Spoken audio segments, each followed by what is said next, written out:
गणपति तांडव की कथा एक अद्भुत और रहस्यमयी प्रसंग से जुड़ी है। भगवान गणपति, जिन्हें प्रथम पूज्य और विघ्नहर्ता के रूप में पूजा जाता है, ने कई अवसरों पर अपनी महिमा का प्रदर्शन किया है। इस कथा में हम गणपति के तांडव रूप का वर्णन करेंगे, जो उनकी शक्ति और क्रोध का प्रतीक है। एक समय की बात है जब त्रिलोक में राक्षसों का अत्याचार बढ़ गया था। असुर राज सिंधुरासुर अपनी ताकत और भक्ति के बल पर अत्यधिक शक्तिशाली हो गया था। उसने अपने तप से ब्रह्मा जी को प्रसन्न कर अमरता का वरदान प्राप्त कर लिया था और अब उसे हराने वाला कोई नहीं था। इस वरदान के कारण वह देवताओं और मानवों को कष्ट देने लगा।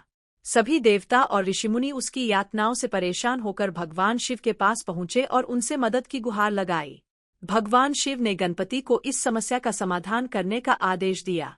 गणपति ने अपने माता पिता शिव और पार्वती का आशीर्वाद लेकर युद्ध के लिए प्रस्थान किया।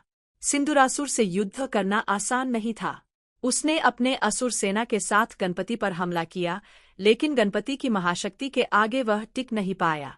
जब गणपति ने देखा कि सिंधुरासुर बार बार वरदान के कारण बच जाता है, तो उन्होंने अपने उग्र रूप का आवाहन किया।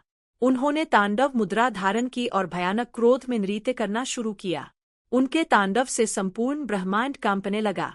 धरती हिलने लगी, आकाश में बिजली चमकने लगी और समुद्र में ऊंची ऊंची लहरें उठने लगीं।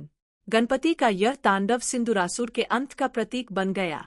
अंततः गणपति ने अपनी परशु फरसा से सिंधुरासुर का सिर काट दिया और उसे मोक्ष प्रदान किया। गणपति के इस तांडव से यह स्पष्ट हुआ कि वे केवल सौम्य और करुणामयी नहीं हैं, बल्कि आवश्यकता पड़ने पर वे विनाशक और रौद्र रूप भी धारण कर सकते हैं। उनकी यह शक्ति उन्हें त्रिलोक में सबसे पूजनीय और महाबलशाली बनाती है। गणपति के तांडव का उल्लेख पुराणों और धार्मिक ग्रंथों में मिलता है, विशेष रूप से उस समय का जब गणपति ने असुरों के विनाश के लिए अपना रौद्र रूप धारण किया था। गणपति तांडव का प्रसंग सिंधुरासुर के वध से जुड़ा हुआ है, जिसे आमतौर पर कई धार्मिक कथाओं में विस्तार से बताया गया है। गणपति तांडव का समय। इस कथा के अनुसार जब सिंधुरासुर नामक एक अत्यंत शक्तिशाली राक्षस ने अपने तप और ब्रह्मा जी से वरदान प्राप्त किया था, तब उसका अत्याचार देवताओं और मानवों पर बढ़ गया था। सिंधुरासुर का वरदान उसे अमरता प्रदान करता था, जिससे उसे कोई भी देवता या शक्ति पराजित नहीं कर सकती थी। यह घटना देवताओं के लिए एक बहुत बड़ा संकट बन गई थी। उस समय सभी देवता भगवान शिव के पास गए और उनसे सहायता की प्रार्थना की। तब भगवान शिव ने गणपति को इस दुष्ट असुर का अंत करने के लिए भेजा। गणपति ने सिंधुरासुर से युद्ध किया, लेकिन उसका वरदान उसे बार बार बचा रहा था। इस कारण गणपति ने तांडव रूप धारण किया और अपनी महाशक्ति से सिंधुरासुर का वध किया। यह तांडव उस समय हुआ जब अधर्म और अत्याचार चरम सीमा पर थे और पूरे ब्रह्मांड में असुरों का आतंक फैला हुआ था। गणपति ने अपने तांडव रूप के माध्यम से अधर्म का नाश किया और देवताओं और मानवों को मुक्ति दिलाई। इस प्रकार गणपति तांडव की घटना तब हुई जब असुरों के अत्याचारों से त्रस्त होकर देवताओं ने भगवान शिव और गणपति की शरण ली। यह कथा भगवान गणपति के शक्ति, साहस और धर्म की स्थापना के प्रतीक के रूप में जानी जाती है। गणपति के तांडव का प्रसंग सिंधुरासुर के वध से जुड़ा हुआ है और यह एक महत्वपूर्ण धार्मिक घटना मानी जाती है। यह तांडव विशेष रूप से देवताओं के संकट के समय हुआ था, जब असुरों का आतंक पूरे ब्रह्मांड में फैल चुका था। तांडव कहाँ हुआ? गणपति का तांडव मुख्य रूप से कैलाश पर्वत के आसपास के क्षेत्र में हुआ था, जहां देवताओं ने भगवान शिव की शरण ली थी। कैलाश पर्वत को भगवान शिव और उनके परिवार का निवास स्थान माना जाता है और वहीं से गणपति ने युद्ध के लिए प्रस्थान किया था। युद्ध का मुख्य मैदान त्रिलोक में फैला हुआ माना जाता है, क्योंकि सिंधुरासुर का आतंक सभी लोकों में फैला हुआ था। इस प्रकार गणपति का तांडव किसी एक स्थान तक सीमित नहीं था, बल्कि यह संपूर्ण ब्रह्मांड को प्रभावित करने वाला था। कौन कौन से भगवान शामिल थे? गणपति के तांडव में कई प्रमुख देवताओं की भूमिका थी। भगवान शिव। भगवान शिव ने स्वयं गणपति को आदेश दिया था कि वे सिंधुरासुर का विनाश करें।